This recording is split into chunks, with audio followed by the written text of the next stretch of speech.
cumplir, digamos, con ese deseo en su corazón de poder ver. Para mí, yo le decía hoy a Brenda, bueno, es todo un desafío para nosotros poder charlar con ella. La verdad que, bueno, muy, muy amable Brenda con nosotros.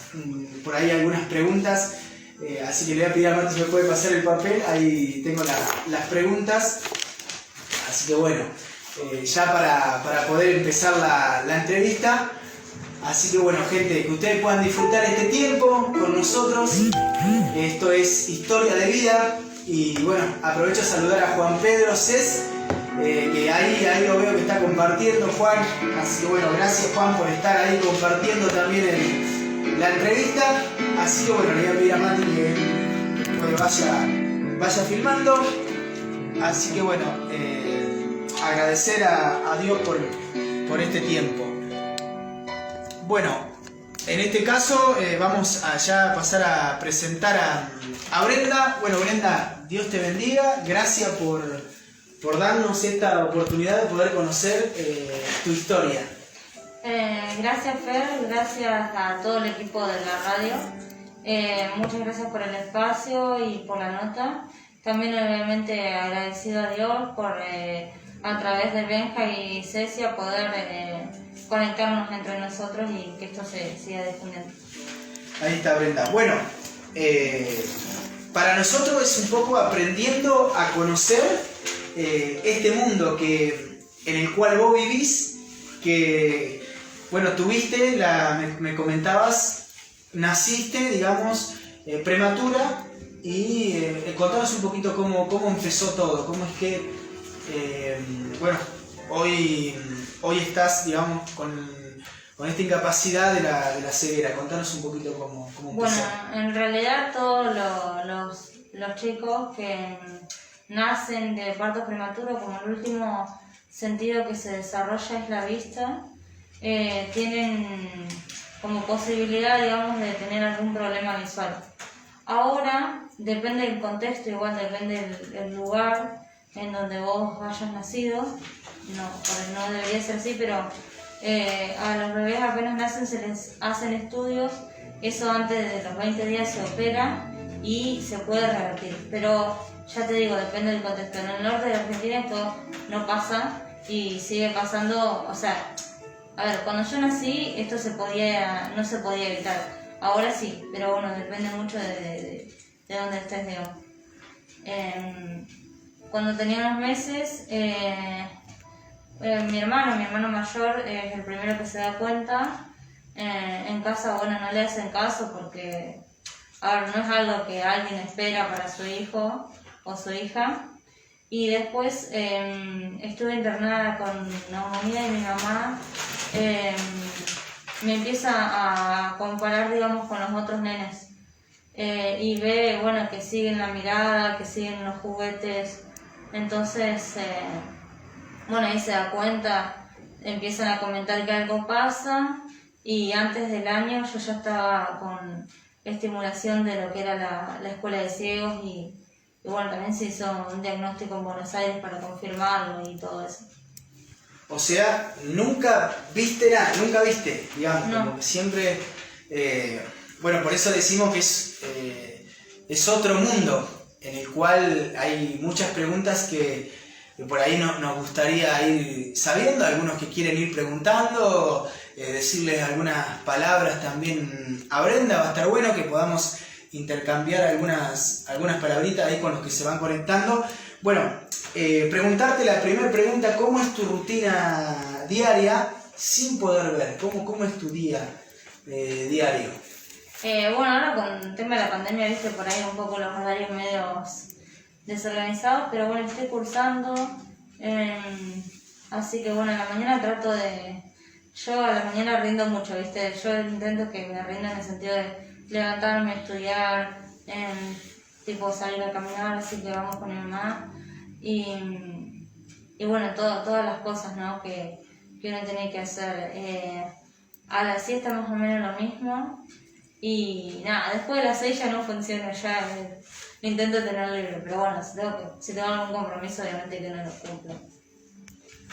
Bueno, ese es ahora ha cambiado un poco la rutina, si bien para todos, pero también, bueno, en el caso tuyo es, ¿vivís? ¿Con quién vivís actualmente? Estoy viviendo sola, igual en el departamento está mi prima y los nenes y una amiga de ella, que entonces tipo si necesito algo yo voy hasta allá o ellos también y me buscan y no, yo...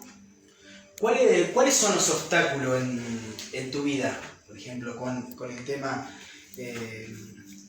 lo que es la movilidad en las calles? ¿Cuáles son los obstáculos que se te van presentando? No, qué sé yo, tipo las motos, esas cosas en las veredas, pero es algo que uno aprende a naturalizar, digamos. Digo motos como pueden ser otras cosas, digamos. Bueno, ponele cuando vas por la calle, si vos sabés que es muy transitada, tenés que esperar sí o sí que alguien te acompañe a cruzar. Es como complicado en realidad porque uno lo tiene tan natural que estás como pensando, digamos. Y después a veces viste que muchos locales así de negocios se alquilan, entonces como que un día es una cosa y otro a la semana, al mes siguiente es otra, entonces en ese sentido cuesta un poco la ubicación por él. Por ejemplo, bueno, algunos obstáculos, por ejemplo, con el tema aún de la movilidad, de manejarte en la calle, ¿te ha pasado alguna anécdota que tengas de que te haya pasado algo, que te hayas caído, que hayas tenido alguna dificultad? Una vez iba, no vivía en donde estoy viviendo yo, vivía más cerca de donde vive mi mamá. Y nada, ahora a la siesta creo que fui a hacer una carga virtual y había mucha agua así en la orilla de la calle porque a veces depende, si la vereda está muy fea, bajo, y intento seguir la orilla del cordón, ¿no? Y justo había un montón de agua, entonces me caí, no me hice nada en realidad, pero el apuro para levantarme porque si no, ¿qué pasa? A veces la mirada de la gente, ay, está bien, y todo bien que te pregunten, pero es como que les da como cosa, entonces me incomoda eso y no, me levanté, seguí, obviamente no fui al kiosco con nevera así embarrada y nada, quedó ahí, pero no, nunca me pasó así nada.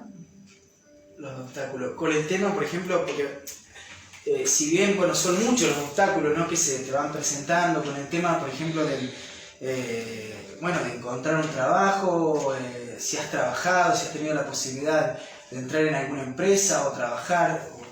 No, como estoy estudiando y la verdad que me cuesta mucho sentarme a estudiar, entonces no, hasta que no me reciba la verdad que no. Me gustaría, pero sé que descuidaría el estudio, entonces como bueno, no intenté. Me gustaría y sé que va a ser difícil, pero sí, obviamente la idea es que estoy estudiando para después poder trabajar en algún colegio o algo así. ¿Sufriste, por ejemplo, las consecuencias, los prejuicios de la gente, bueno, con relación a la gente, en cualquier ámbito, tanto en la facultad, cómo te sentiste, si sufriste consecuencias ahí por algunos prejuicios de la gente, si vos sentías que había como cierto prejuicio, o cómo lo llevas a eso? Y en las actividades deportivas, siempre, a ver, es muy, por ahí hasta mejor, a ver, yo hablo de lo que me pasó a mí, en las colonias o en los colegios, es complicado cuando empiezan sobre todo los deportes de equipo, digamos, porque siempre estás como excluido, digamos. Y si no, bueno, está el deporte adaptado, que está bueno, pero bueno, estaría bueno como encontrar algo que se pudiera hacer en conjunto, digamos. Y después en la facultad y en el colegio, qué sé yo, tenés profes repiola y otros que, bueno, qué sé yo, tuve un problema con una profe que me pidió un parcial que era un póster visual en la computadora, creo que se dice banner, y es imposible, o sea, si bien tenés un lector de pantalla y todo, o sea, los gráficos, la computadora no los lee y ella, bueno, no lo entendió y bueno. No sé si prejuicio, pero a ver, y no es que vos decís, no, no lo quiero hacer porque no lo quiero hacer, no lo puedo hacer, o sea, porque si no es, me dijo que te ayude una compañera, no era mi idea porque no es que no quería recibir ayuda, sino que en realidad el trabajo lo iba a tener que hacer ella, entonces bueno, fue uno de los más. O después, por ejemplo, con el tema de los videos en inglés o que no tienen mucho diálogo, no siempre, pero viste, hay gente tipo como que no se da cuenta, viste, de que se tiene que sentar y explicarte, o a ver, o nada, buscar otra, no sé, dártelo en texto, hay muchas cosas que se pueden hacer. ¿Eso cuándo te pasó? En la digamos ya cuando entraste a facultad. Facultad y un poco secundaria también. ¿Primaria? Diferente. No, la primaria no, porque aparte uno es chico y como hasta los 10 años creces así, como, bueno, en realidad el primer choque, digamos, o decir, bueno, yo no soy igual al resto, fue ahí cuando empiezan los deportes de equipo, fútbol, handball, todas esas cosas. También, bueno, por ejemplo, el caso de cómo la educación que recibiste en este tiempo, ¿cómo la estás viendo? ¿Positiva? ¿Cómo estás viendo aún tu educación? Si haces un balance de la primaria hasta ahora, decís, bueno, a pesar de los obstáculos, de todo lo que te tocó pasar, o prejuicios, ¿qué balance haces de todo? No, bien, positivo, porque llegué hasta acá, sé que Dios también lo permitió, ¿no? Pero, y me acompañó, aun cuando yo estuve y no estuve y así. Pero bien, en realidad la mayoría de los compañeros y de los docentes y toda la gente que hace a una escuela o a algunas, lo que es la facultad, incluso desde jardines, desde la guardería, o sea, han sido positivos. Porque no es que uno se educa solo, sino es con otros, y sí, yo creo que es un balance positivo. La primaria, por ejemplo, me habías contado que tuviste integradora. Siempre en cada historia que nosotros vamos contando y vamos comentando, por ahí siempre hay personas que fueron muy puntuales, en este caso en tu educación, personas que quizás estuviste. ¿Cómo fue tu experiencia con las integradoras? Bueno, ¿cuántas integradoras tuviste?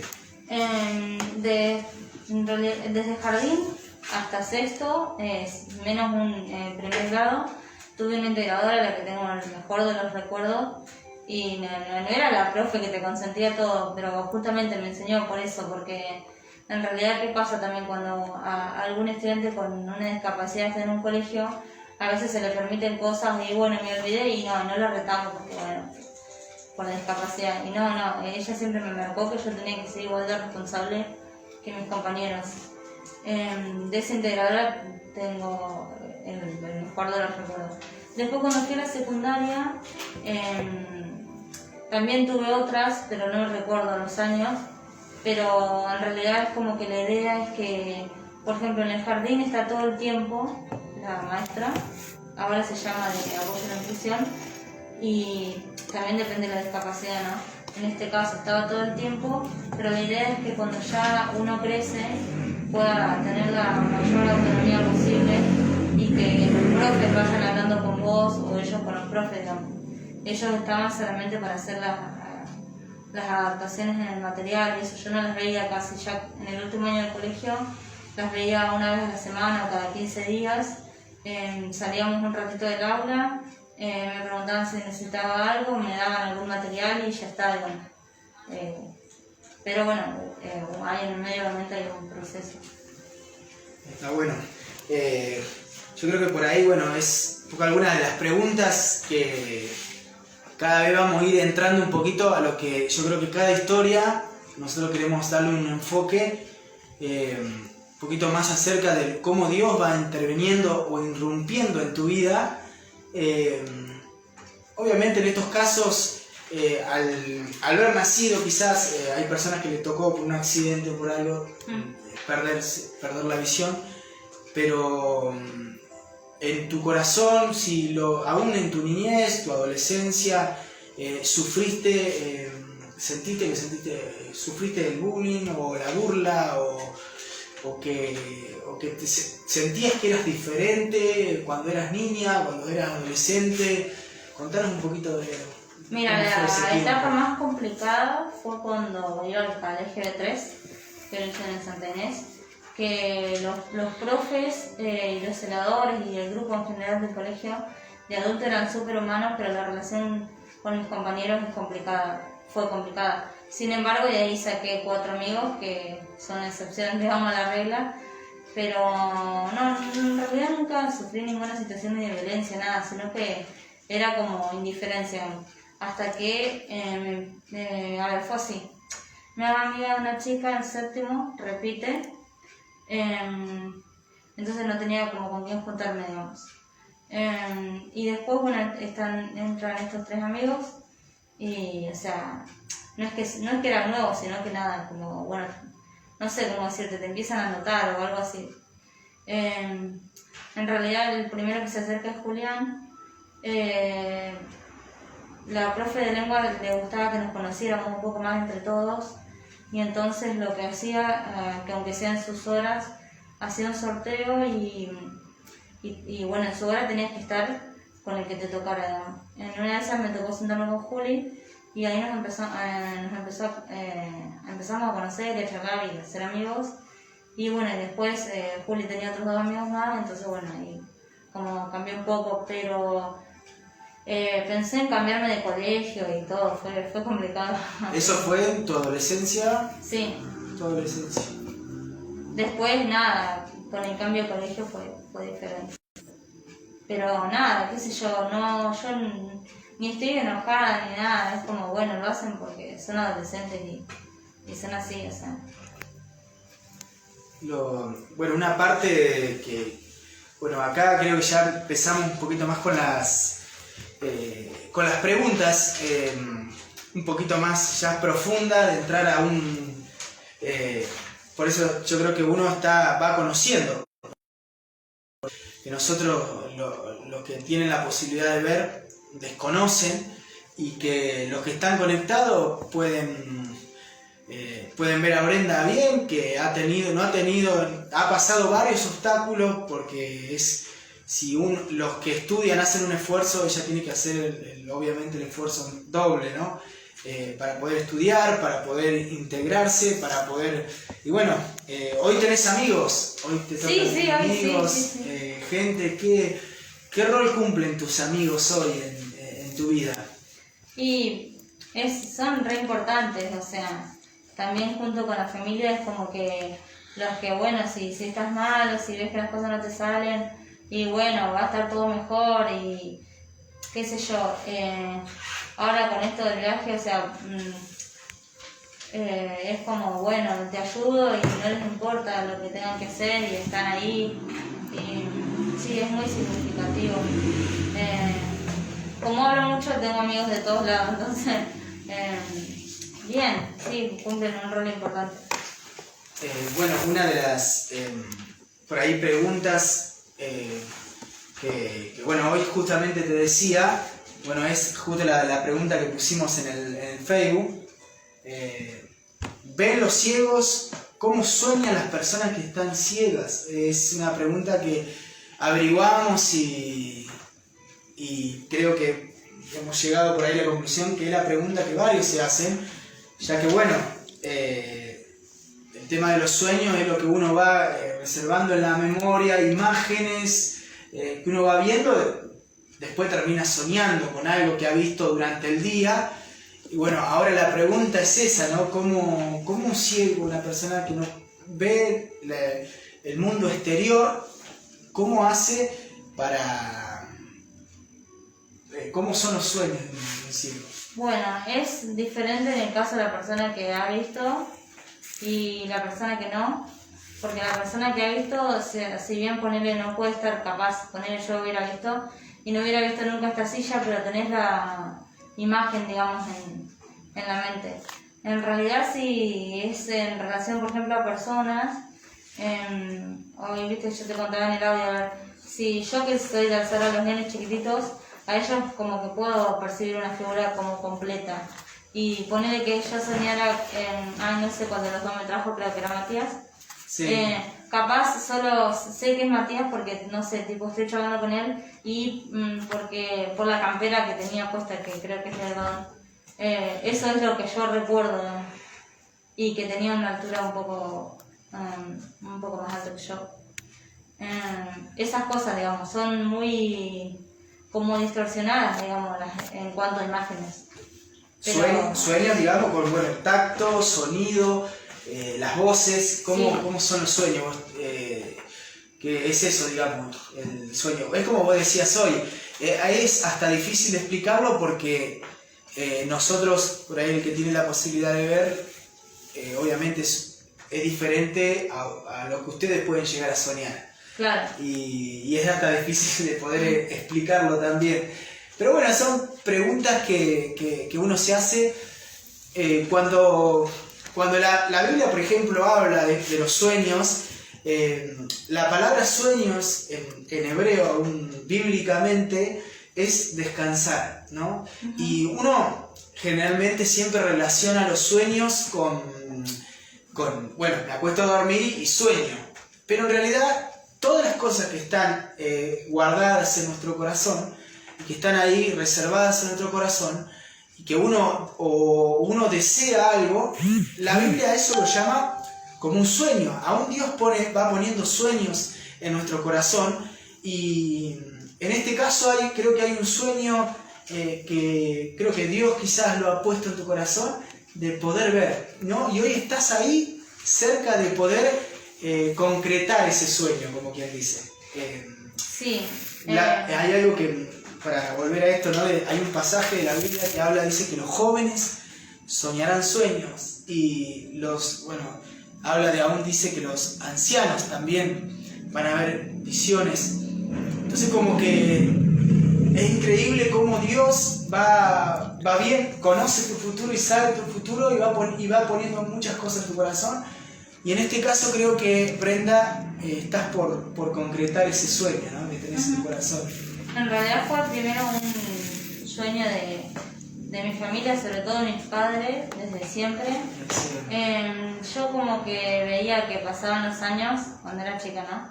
Y no tenía respuesta. Entonces, bueno, es como te vas acostumbrando, y yo estaba bien así. ¿Y por qué digo que fue Dios? Porque a mí no me importaba en realidad en su momento. O sea, yo quería recibir, me quería otras cosas, que también las quiero ahora, pero... como nada, estaba así, aparte hacía una vida normal, entonces listo. Y estando en la iglesia, una vez recibí una profecía de una de los que van ahí, y ¿cómo se llama? Y otra vez también oraron, y yo, viste que pasás adelante así, pero yo no pasé en realidad, y me llamaron, y bueno, que iban a orar por la vista. Entonces como que ahí en ese sentido se me abrieron los ojos espirituales, en el sentido de decir, bueno, sí, a ver, me había pasado dos cosas espirituales como importantes, y entonces como bueno, de alguna forma yo no sabía cómo, pero sí sabía que Dios lo quería hacer conmigo, digamos, como lo hizo tantas veces, y otros milagros así. Y entonces bueno, una vez estaba en el Face, justamente no me podía dormir, y a mí me había quedado un contacto de Rosario, de una señora de básquet adaptado, al que al final no pude ir porque era en Rosario, y bueno, viste que Rosario por ahí es un poco complicado, entonces no tenía con quién ir, pero me quedó el contacto. Entonces fue una publicación en donde estaban juntando plata para un nene que se llama Aarón, y bien desubicada le escribo a la madrugada, le pregunto qué diagnóstico tiene, cuando antes mi mamá me llamaba por teléfono, pon este canal que están dando tratamiento. Sí, le decía yo, y nada, y no le prestaba atención, y a esto sí le presté atención, y entonces le escribo, y cuando me contesta el otro día, obviamente, y cuando me dijo que Aarón tenía retinopatía prematura en grado 5, que es lo que yo tengo, dije, wow, si él lo puede hacer, capaz yo también. Y ahí empieza el contacto, digamos. Ahí empieza el sueño, como quien dice, claro, ¿no? Sí. Empieza todo. Y bueno, ¿y qué te dijeron los médicos cuando tuviste, nos comentabas que habías tenido una videollamada con ellos y junto a un traductor, ¿qué es lo que ellos te dijeron? ¿Qué te diagnosticaron en ese momento? Bueno, me dijeron que ellos no quieren crear falsas expectativas, pero que en mi caso, como la percepción numérica es muy inestable, o sea, yo de vez en cuando sin querer justo me da el sol en los ojos, pero no pasa siempre. O una linterna o un foco de esos de la calle, pero súper gigante tiene que ser. Veo la luz en el sentido de... me hace cerrar los ojos nada más, en realidad a mí no me sirve porque no es ni una guía ni nada, y aparte es que algo que pasa muy de vez en cuando. Y entonces, bueno, pero igual con ese diagnóstico y todo, con eso que yo les conté, y me dijeron que tengo la posibilidad de recuperar por lo menos un 20%. Yo no sabía cuánto era eso y le pregunté a un amigo, porque nada, al principio no es que estaba re decidida a hacérmelo, no sabía. Y me dijo Maxi, mira, yo hice toda la primaria así, me dijo. Él ahora es ciego, pero bueno, o sea, significa que con lentes y eso, o sea, podría andar bastante bien. Y, bueno, por ahí, bueno, ¿qué dice tu mamá de todo esto? ¿Te están apoyando? ¿Son optimistas de decir, bueno, y aún los mismos médicos te vienen diciendo también sobre esta operación? ¿Vos estás preparada para todo? Confiamos en Dios, con mi familia, sobre todo con mi mamá. Confiamos de que la última palabra, si bien es Dios el que le dio conocimiento a los médicos chinos, sí, más allá de que ellos crean o no, y la última palabra la tiene él, así que bueno, estamos a la expectativa de lo que él quiere hacer, digamos. Y obvio que sabes que tiene sus riesgos, ¿no? Pero vas con la idea de que va a salir todo bien, o sea, vas con fe, porque si no, no lo haces. ¿No? Claro. ¿Y estás ansiosa? ¿Cómo Mira, estás en este trato de no pensar mucho, aunque es así como complicado, porque en realidad ponerle tipo ahora con lo de las rifas y viene gente a tu casa y te compra el número, es obvio que te está comprando por el viaje. En sí, el viaje se mete aunque vos no quieras, porque no es que no querés pensar, falta poco y falta mucho, entonces viste como que bueno, o sea, trato de estudiar y seguir normal, digamos, hasta que llegue el momento del viaje. Sí, el momento del viaje. ¿Cuánto es que vale el viaje? $50.000. $50.000, que sacamos hoy un promedio de casi 5 millones de pesos. Sí. 5 millones de pesos. Tuviste que vender una propiedad para poder ir juntando el dinero. Sí, que esa casa, yo digo, Dios como va preparando las cosas, ¿no? Porque antes de que yo naciera, mis papás se vienen a La Pampa y mi mamá empieza a trabajar con una señora Marta Avenio, que ya falleció. Y bueno, pero era un trabajo así, no de que iba todos los días, o no es que fue la patrona que tuvo durante toda su vida, no. Era un trabajo que iba cuando la llamaban, digamos. Bueno, yo nací, ella siguió yendo alguna vez que la llamaban a trabajar, y esta señora me habrá visto de chiquita 3, 4 veces, o sea, porque viste que uno no anda llamando a los mismos al trabajo. Me llevó alguna vez porque no le quedó otra, o como ella vivía en el centro, si estábamos en el centro alguna vez pasó a saludarla y eso, pero nada más, digamos, fue un contacto muy así. La señora no tenía hijos, no se casó ni nada, y con el resto de su familia no se relacionaba. Y entonces cuando yo voy creciendo, que ponele tengo 17 años, le pregunta si yo iba a trabajar en la escuela de ciegos, y mi mamá le dice que no, porque yo en realidad en ese momento pensaba estudiar psicología en Córdoba o en algún lugar así. Ah, porque yo quería dejarle esta casa, dice la señora. Bueno, mi mamá dice, obviamente, déjesela, o sea, si no tiene nada que ver, o sea. Nosotros igual vamos a estar agradecidos porque la escuela en sí a mí me ayudó un montón. A mí y a mi familia al principio para saber qué es lo que vos tenías que hacer como papá o como mamá. Entonces, no, yo se la quiero dejar a Brenda.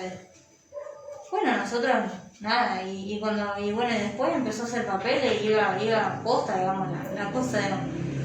Y bueno, esta señora falleció y bueno, se hicieron todas las cosas legalmente que corresponden, les avisamos a los familiares, qué sé yo, pero bueno, como estaban los papeles, bueno, ellos no presentaron ningún como cargo, digamos, ninguna contra, y bueno, y así heredé esa casa que estaba en el centro y no teníamos plata para arreglarla, entonces la tuvimos que vender. Con la venta de esa casa compramos 2 casas, una en la que yo estoy viviendo y la otra que es la que tuve que vender, que te comentaba. Entonces, bueno, ves como nada es casualidad, como Dios va armando los caminos que vos ni te imaginas, digamos. Y que en ese momento no lo veíamos así, o sea. Qué bárbaro, ¿no? Bueno, todo lo que tuviste que pasar, y bueno, la verdad que son sueños que se van concretando de a poquito, y bueno, queremos hacer un llamado también a aquellos que están mirando este video, y que bueno, también preguntarte, hoy hablábamos al principio también bueno, un poco de la filosofía que había antes, el pensamiento que había antes impuesto en el tiempo de Jesús, cuando se encuentran con un ciego y le preguntan a Jesús, ¿quién pecó? Dice, ¿el papá o la mamá? Había ese pensamiento, sí. Ese prejuicio tan fuerte para una persona que tenía una discapacidad, y aún se cree que en el tiempo de antes no existían integradores, para algunos hasta lo tomaban como una maldición, y que Dios dijo, esto no es ni que la mamá pecó ni que el papá pecó, sino es para que el Hijo del Hombre sea glorificado, para que Jesús se dé a conocer o se muestre. ¿Cuánto hace que sos cristiana? Si sufriste esto, porque aún en mucho está este pensamiento, y es a veces pensamos que Dios es instantáneo, que bueno, que Dios sí o sí te tiene que sanar, que si porque no tenés fe. Todos hablamos a veces pocos hablan del libro de Job, no digo que no hablen, pero pocos hablan del libro de Job, ¿no? De que él perdió todo, perdió su hogar. Son el caso de Pablo, que Pablo tenía un aguijón y aún se cree que tenía un problema en sus ojos, y Dios le termina respondiendo, bástate mi gracia, porque mi poder se perfecciona en tu debilidad. Ahora la pregunta, por ahí de algunos pasajes que te voy dando, la pregunta es, ¿qué ha hecho Dios en todo este tiempo con tu vida? ¿Cómo Dios interviene en tu vida? Si fuiste siempre cristiana, tus papás siempre fueron cristianos, o en qué momento de tu vida conociste a Dios. De muchas formas en realidad, yo creo que todos los días, ¿no? Ya el hecho de permitirnos llegar bien hasta acá. Pero en realidad yo soy como quien dice de cuna, digamos. No nací en la iglesia, pero ¿cómo se llama? Sí fui presentada a los 2 años. A ver, mis papás hablaron con los pastores en ese momento, oraron en el embarazo de mi mamá, siempre, o sea, ellos estaban al tanto de la situación. Y bueno, fui presentada después, como en mi infancia, digamos, no regularmente, pero sí iba a la escuela bíblica. Entonces ya había semillas, ¿no? Porque la presentación es algo muy importante, y las oraciones también, pero ahí se empiezan a sembrar, digamos, las semillas de las que uno se acuerda, ¿no? De esas historias que te cuentan, que después vos ves por ahí que los nenes se portan mal y decís que no entendieron nada, pero esas cosas te quedan. Y bueno, y después a los casi 11 años decido bautizarme. 11 años. Sí, fue un debate así, viste, en la iglesia, en el sentido de que porque éramos otra chica, que no sé cómo se llama, no sé quién era, y yo éramos las más chiquitas, creo que ella tenía 9 y yo casi 11. Y bueno, tuvimos una charla con el pastor, a ver si entendía realmente lo que estábamos haciendo. Él vio que sí y nos dio, digamos, por decírtelo así, esa oportunidad. Bueno, me bauticé, fui 3 años más, me aparté y volví por una situación con un sobrino postizo del que no tenía noticias, y yo le reclamaba a Dios que por qué me había dejado conocer a Valen si después las cosas no habían funcionado. Y bueno, y cuando finalmente dije, no te voy a pedir más nada, viste que uno parece enoja con Dios, hacer lo que vos quieras, o sea, si no querés hacer más nada, yo no iba a la iglesia, pero igual le pedía, o sea, por eso digo que las semillas quedan.